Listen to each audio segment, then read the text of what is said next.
search for the portal, I stumbled upon an old cemetery where the gravestones were inscribed in a language I did not understand. In the center of the cemetery stood an ancient oak tree, its branches reaching into the sky like gnarled hands. And there, directly in front of the tree, I found another gravestone. This one was stranger than the others. As I looked at the inscription, I recognized my own reflection, but something was different. It was as if the signs and symbols were peering deeper into me than just at the surface.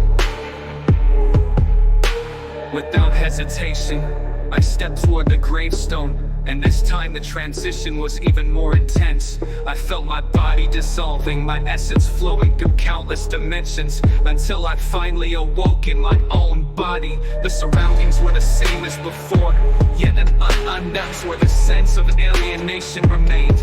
Something was not right.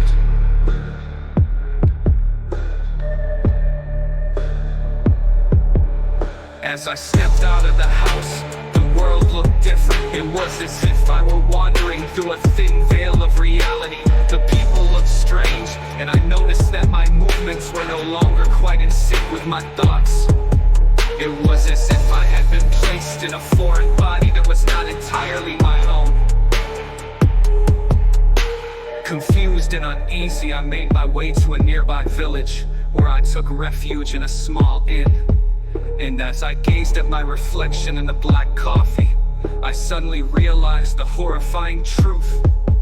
The spirit with whom I had traveled through the dimensions was no longer my own. Somewhere between the worlds I had lost my body, and now I was a stranger in a familiar story.